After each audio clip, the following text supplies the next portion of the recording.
예, 안녕하십니까.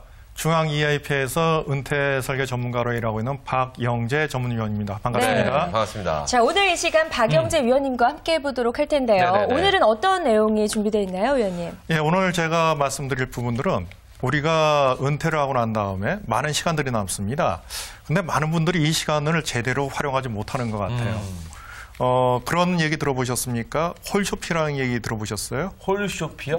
홀쇼핑. 홀쇼핑? 예. 어떤 처음 얘기인가요? 들어보는데요? 홀쇼핑? 이게 어떤 얘기인가 하면 합성어인가요? 홈쇼핑이 아니라 홀쇼핑입니다. 네네. 네. 약장사 얘기 있죠. 건강보조식품 팔고 하는 이 네네네. 할머니들 대상으로 네네. 해서 홀에 모셔다가 한다고 그래서 홀쇼핑. 경품 드린다고 그러면서 노래 장기 자랑하고 예, 안마이 예. 드리고 막 이런. 예, 네. 안마기 팔고. 네네. 근데 요런 홀쇼핑에서 시간 보내는 그 자체가 거기 참석하신 어르신들한테는 그것이 어떻게 시간을 어떤 의미로 가시는 건가 하면 그 시간을 보내시는 거예요. 바로 이런 부분들이 우리가 은퇴하고 난 다음에 어떻게 시간을 보내야 될지를 모른다라는 얘기입니다. 죄송합니다.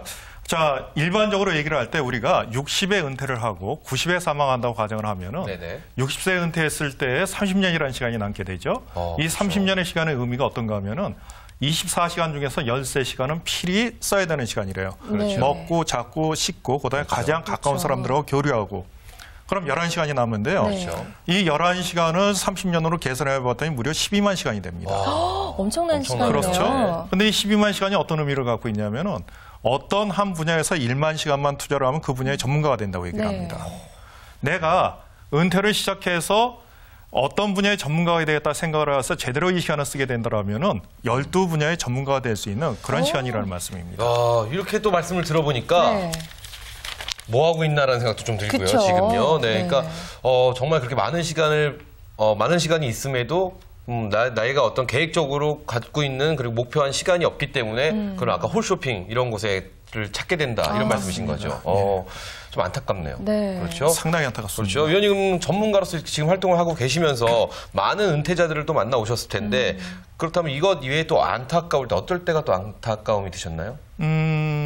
일단 제가 퇴직 예정인 분들 교육을 많이 들어가는데요. 네네. 예를 들어서 한 3개월 후에 퇴직이다, 6개월 후에 퇴직이다 하시는 분들을 교육에 들어가서 제가 여쭤봅니다. 자, 선생님, 3개월 후에 퇴직인데 퇴직하시고 난 다음에 어떤 계획을 갖고 지내십니까? 라고 여쭤봤을 때 네. 불과 퇴직이 3개월 남았는데도 이것에 대해서 확실한 답을 말씀하시는 분은 30% 같이 안 돼요.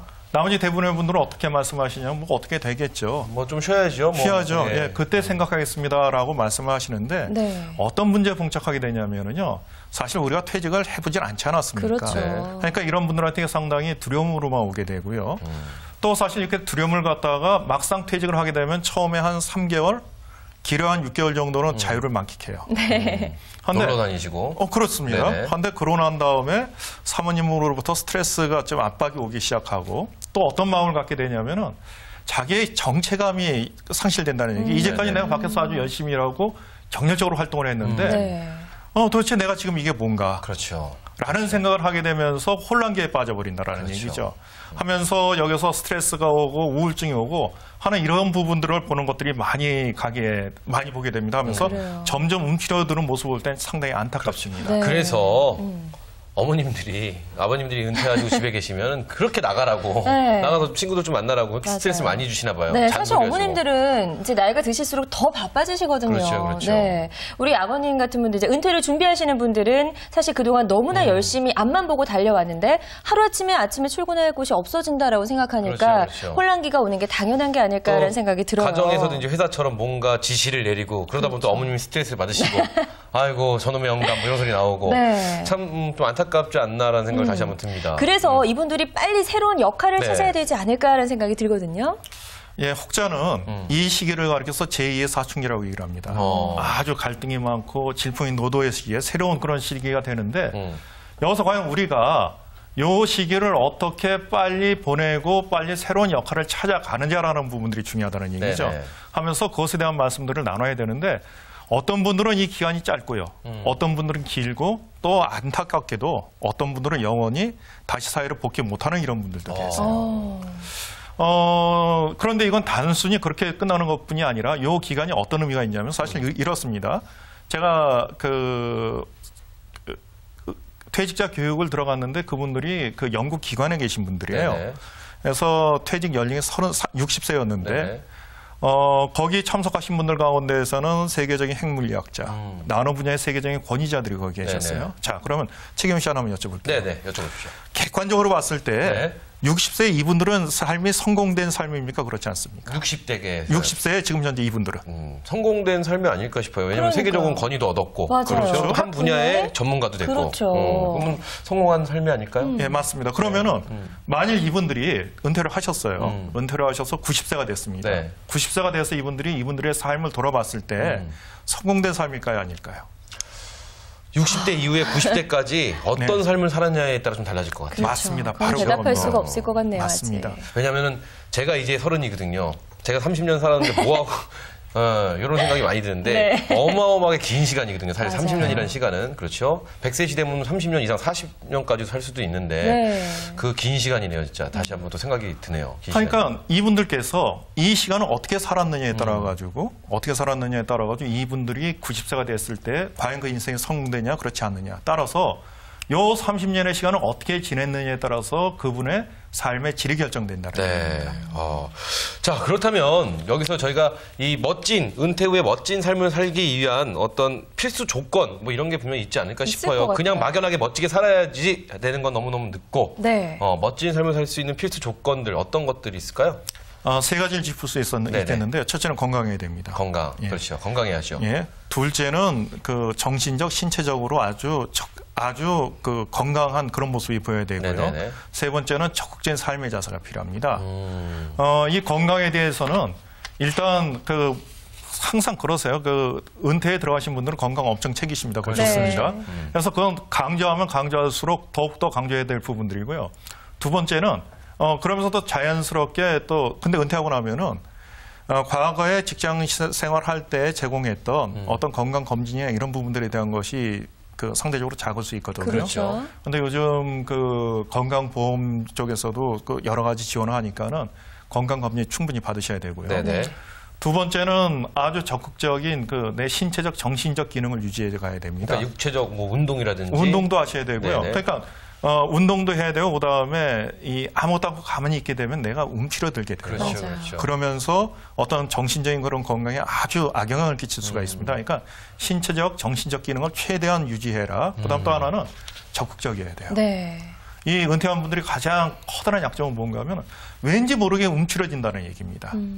그렇죠. 그런데 예를 들어서 건강이 좀 안 좋을 수도 있어요. 그것은. 안 좋지만은 내가 적극적으로 움직여지게 된다면 그것은 커버가 될 수가 있습니다. 그렇군요. 움츠려질 수밖에 없다라는 말씀이 전 너무 이해가 되는데 네. 사회에서 활동을 계속 하시던 분이 어느 날 그 사회 활동이 멈춰지고 가정에서만 이렇게 활동을 하시다 보면 그렇죠. 대외적으로 굉장히 움츠려질 수밖에 없지 않을까라는 생각을 다시 한번 해봅니다. 맞아요. 자, 그래서 이제 적극성을 띄어야 된다라고 말씀을 하셨는데 그렇다면 이 적극성을 띄고 어떤 일에 참여를 하는 게 그렇죠. 좋을지 사실 그게 또 잘 모르겠다는 분들이 많으시거든요.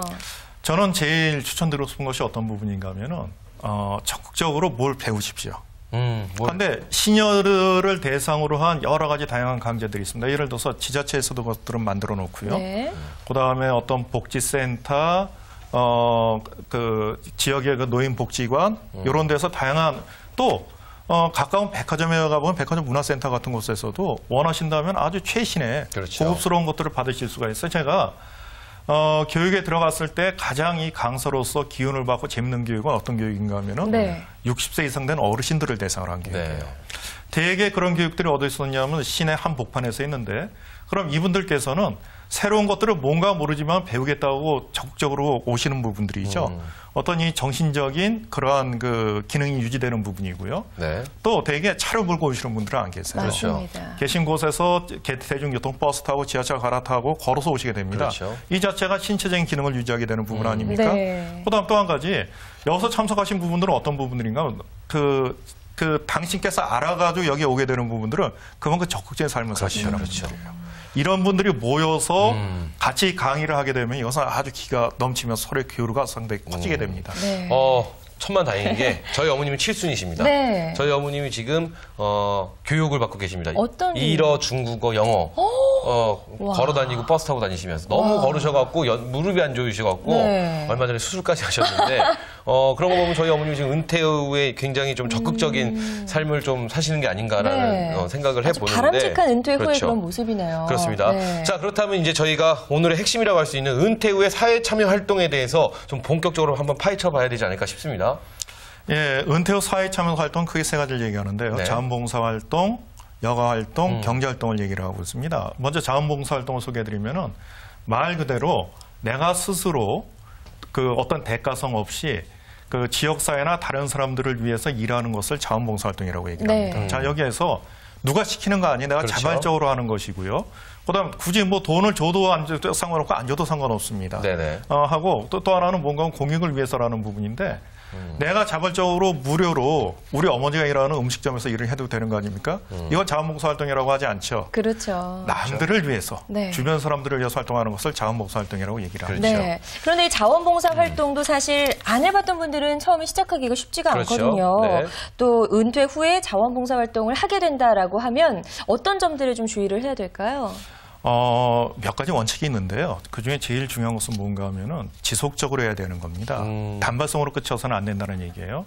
여기서 우리가 생각해야 되는 것은 희망 고문이라는 용어가 있습니다. 네. 이건 어떤 얘기인가 하면은 예를 들어서 아동보호시설에 아이들한테 내가 자원봉사 활동하러 갔다. 네. 이건 좋습니다. 네. 이건 좋은데 문제는 긍정적으로 거기서 끝나고 만다는 얘기죠. 그러면은 그 시설에 있는 아이들 입장에서 어떤가 하면 예를 들어서 크리스마스 때 와서 많은 선물을 주고 잘해줬어요. 네.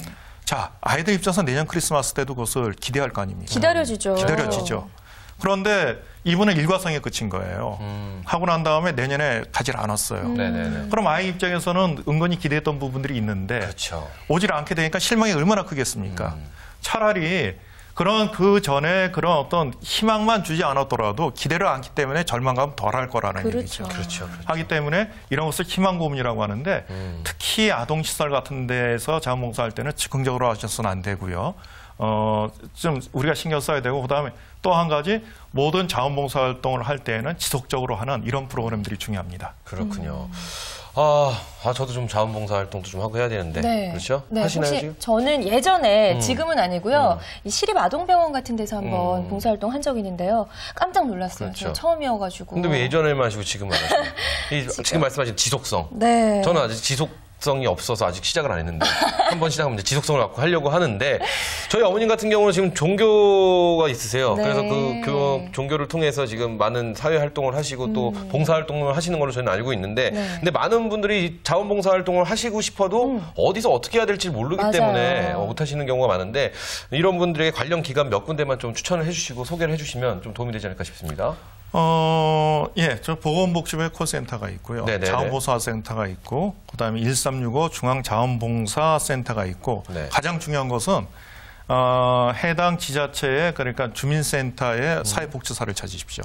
그럼 바로 연결을 시켜드립니다. 그러면 가정하고 바로 연결이 되는 건가요? 아니요. 그 수행할 수 있는 기관하고 연결을 기관하고? 시켜주시는 거죠. 아마 이제 적합한 그런 기관들을 직접 잘 찾아주신다는 그렇습니다. 말씀이시죠? 그러니까는 자원봉사 활동에는 자원봉사를 연결하는 기관이 있고요. 네. 자원봉사자가 있고 여기서 수행하는 기관인데 수행하는 기관은 뭐 복지센터가 될 수도 있고 어떤 병원 그런 쪽 뭐 다양하게 학교, 미술관 이런 다양한 곳이 있고 또 한 가지 기왕 자원봉사 활동을 하실 때 한 곳에서쯤 내 마일리지를 쌓아나가는 것도 괜찮습니다. 네. 어떤 부분인가 하면은 예를 들어 생활안전부나 보건복지부에서 이 전체적인 관리를 해줘요. 네네. 그래서 자원봉사 활동을 한 것을 시간에 따라 가지고 마일리지를 쌓아놓게 되고 경우에 따라서는 나중에 내가 쌓아놓은 마일리지를 가지고 다른 혜택을 받을 수도 있고 그럴 수도 있나요? 또 경우에 따라서는 이것을 가지고 다른 곳에 갈 수 있는 이런 프로그램들을 만들어 놓으니까는요. 네. 기왕하는 거 이런 것을 쌓아놓게 된다면 아주 괜찮을 수도 있습니다. 마일리지를 노리고 하시는 건 아니겠지만 그렇죠. 이왕 봉사하시려는 네. 마음이 있는데 거기다가 더불어 마일리지까지 생긴다. 네.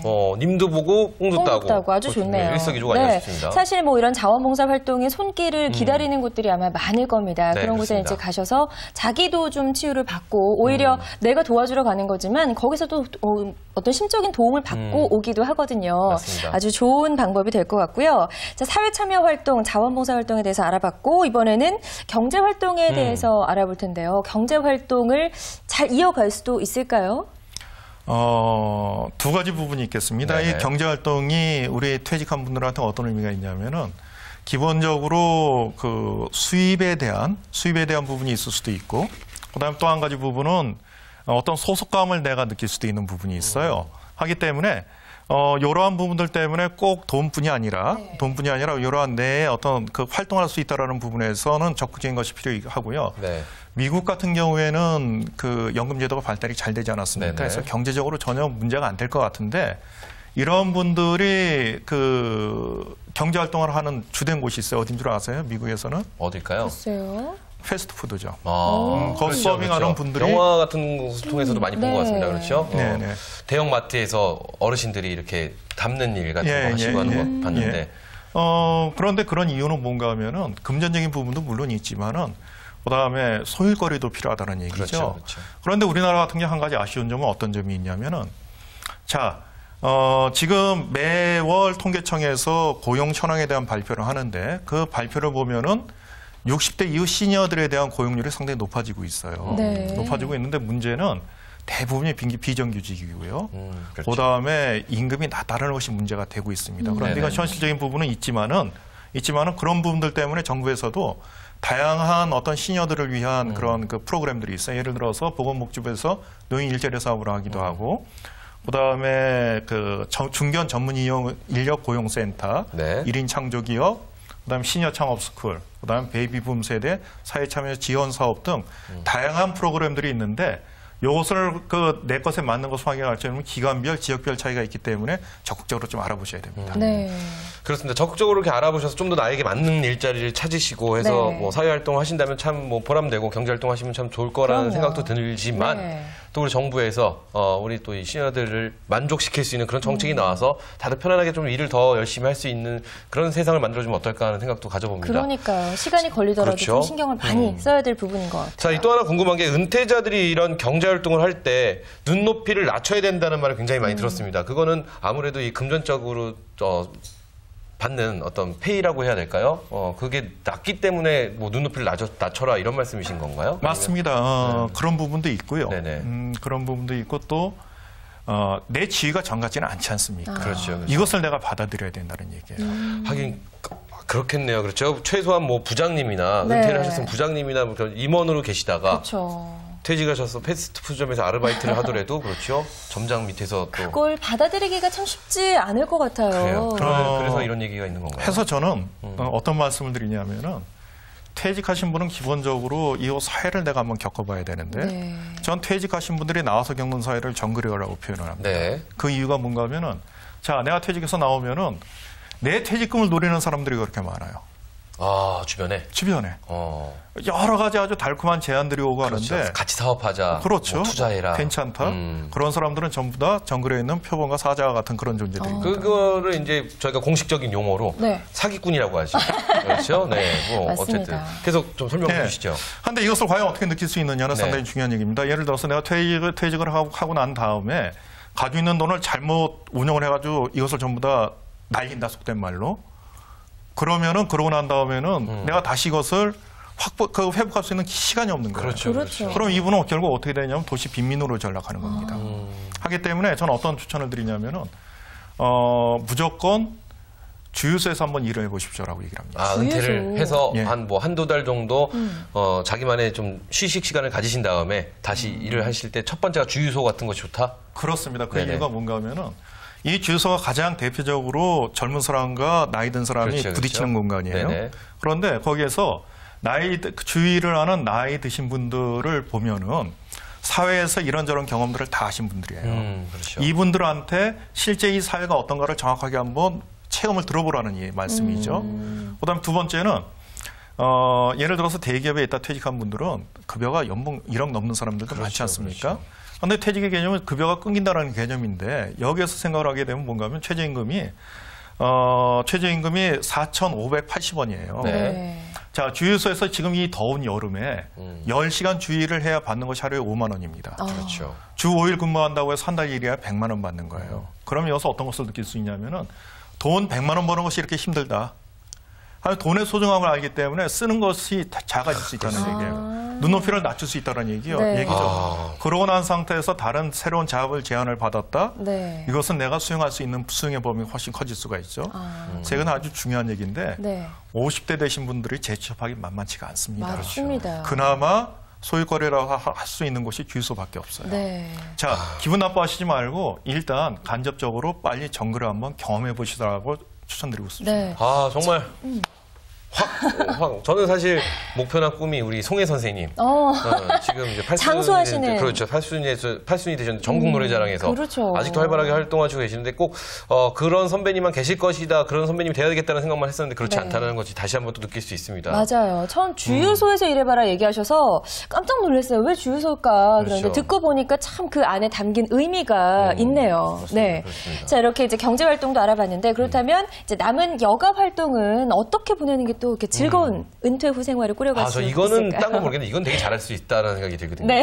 중요한 말씀입니다. 네네. 고기도 먹어본 사람이 먹고요. 그렇죠. 영어도 즐겨본 사람이 즐깁니다. 저희가 뭐 노는 거는요, 사실 네. 어디 가서 너 한 뭐 2달 동안 아무것도 안 하고 놀아볼래? 예, 감사합니다. 그럴 수 있을 정도로 자신이 있기 때문에. 네. 근데 막상 은퇴 후에 30년을 놀아야겠다 그러면 조금 막막할 것 같긴 한데 그쵸. 이것도 좀 어떤 체계적인 무엇인가가 좀 필요하지 않을까라는 생각이 계획이 드네요. 있어야 될것 네, 같아요. 그러니까 기본적인 여가 전략도 세워야 되는데요. 네.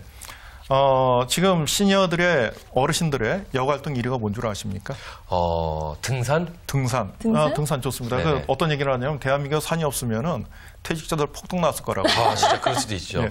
그런데 1위로 나타나 있는 것은 뭔가 하면 네. TV 시청이에요. TV 시청. 그래서 어르신들 여가 활동 자체가 상당히 소극적이고 젊은 사람들 같은 게 야외 활동이나 레크레이션이 많이 있는데 어르신들 같은 것이 이것이 낫다라는 얘기죠. 네. 근데 이런 부분이 있어요. 우리가 그렇다고 하더라도 주변에 살펴보면은 종합복지관이나 문화관 같은 데에서 다양한 여가 프로그램들이 있습니다. 네네네. 이런 것들은 내가 적극 찾아갈 수 있는 그런 부분들도 있습니다. 네. 일단은 얘기를 쭉 들어보니까 일단은 집 밖으로 나가셔야 될 것 그렇죠. 나가셔야 될 것 같습니다. 그렇죠. 네. 이 TV 시청 1위라는 말씀을 해주셨는데 그 굉장히 마음이 아픕니다. 네. TV를 보시고 싶으면 DMB로 나가서 보시는 그게 좀 더 낫지 않을까라는 생각도 해보고요. 네. 이 실제로 이 다양한 여가 활동으로 인생의 활력소를 되찾으신 분들을 또 알고 계시다라는 이야기를 들었습니다. 이 이야기 좀 구체적으로 설명해 주시면 도움이 될 것 같습니다. 제가 뵌 그 최문술 선생님은 연세가 네네. 73이신데 가장 당신께서 기뻐하시는 것이 뭔가 하면은 젊었을 때 선배들과 같이 사교총을 배웠다라는 거예요. 오. 그래서 지금도 선배님들을 만나면은 그 콜라텍을 가신답니다. 콜라텍. 그러니까, 근데 네네네. 네. 콜라텍. 네, 이분이 제일 또 그 즐겁게 말씀하시는 것은 자, 당신께서 선배들하고 같이 어쨌든 간에 사교총을 배웠으니까 콜라텍이라도 갈 수 있다. 또 하나 선배들하고 같이 다니다 보면 이분이 제일 연계이기 때문에 이 선생님은 부킹 담당이랍니다. 네, 예. 그렇죠. 막내이기 때문에. 그러니까 계시면 저기 계신 할머니한테 가서 콜라 한 잔 사드리고 와라. 뭐 이런 것도 가능하겠네요. 그거까지 제가 가보자. 네네네.